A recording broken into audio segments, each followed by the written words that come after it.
A growing standoff between Kenya's county leadership and the Senate is now taking a sharper turn. At the center of it is the Nairobi Governor Johnson Sakaja facing a possible arrest. Now, the Nairobi Governor Sakaja has strongly hit back and criticized the move by the Inspector General of Police Douglas Kanja to have him arrested following a failure to appear before the Senate Watchdog Committee that had summoned him. The governor insists that the matter is not personal, but part of the wide institutional dispute between the Council of Governors and the Senate, raising fresh concerns over the relationship between the national oversight bodies and the devolved governments.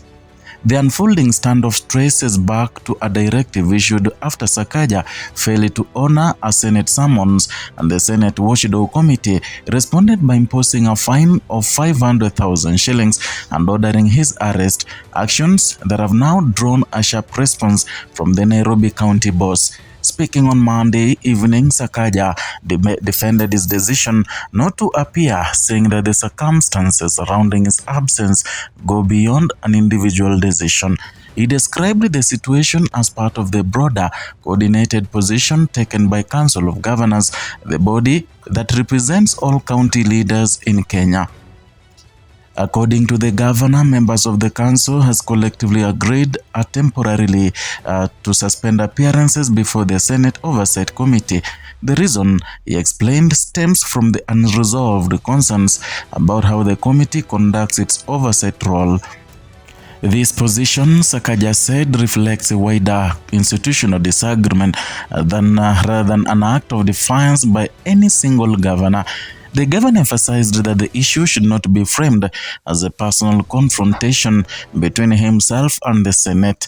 Instead, he pointed to what he described as an ongoing standoff between the key arms of governance, county governments and the Senate, and both of which have constitutional roles but are now at odds over how oversight should be exercised. In his view, addressing the matter through enforcement actions targeting one individual risks in misrepresenting the true nature of the dispute. Sakaja also raised concerns about what he termed selective enforcement. He noted that the same day multiple governors were summoned to appear before the Senate committee, only few attended. Despite this, he said enforcement measures appeared to focus on specific individuals rather than being applied uniformly across all those who failed to appear.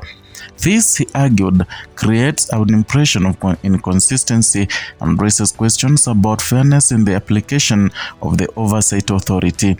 At the same time, the governor defended his record of engagement with the Senate processes. He pointed out that he has previously appeared before the several Senate committees and has consistently participated in accountability mechanisms when required.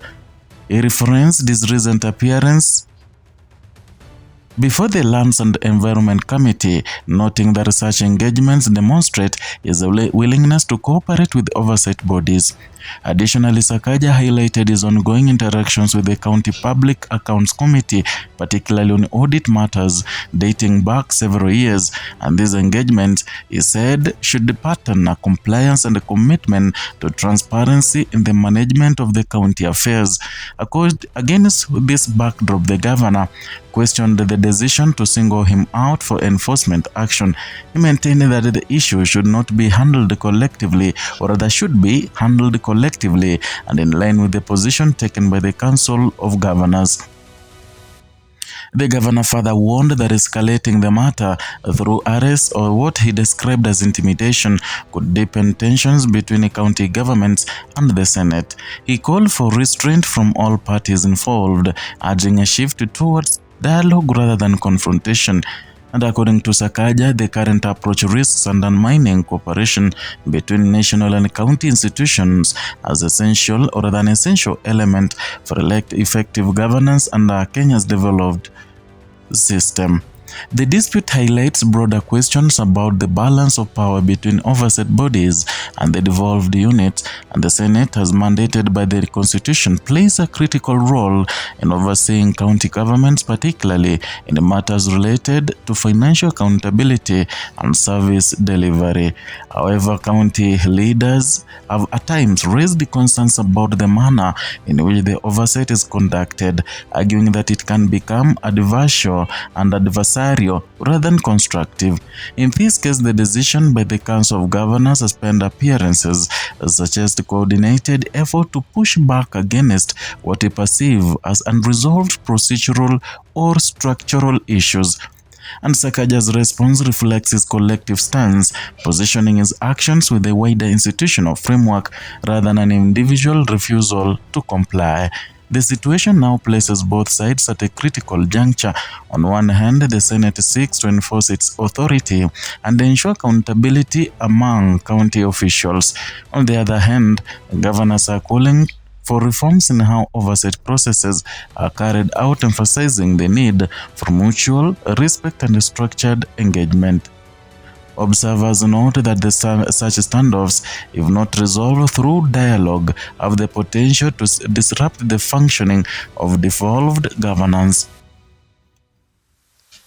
They can also affect service delivery, as tensions between different levels of government may slow down decision-making and cooperation on key development projects.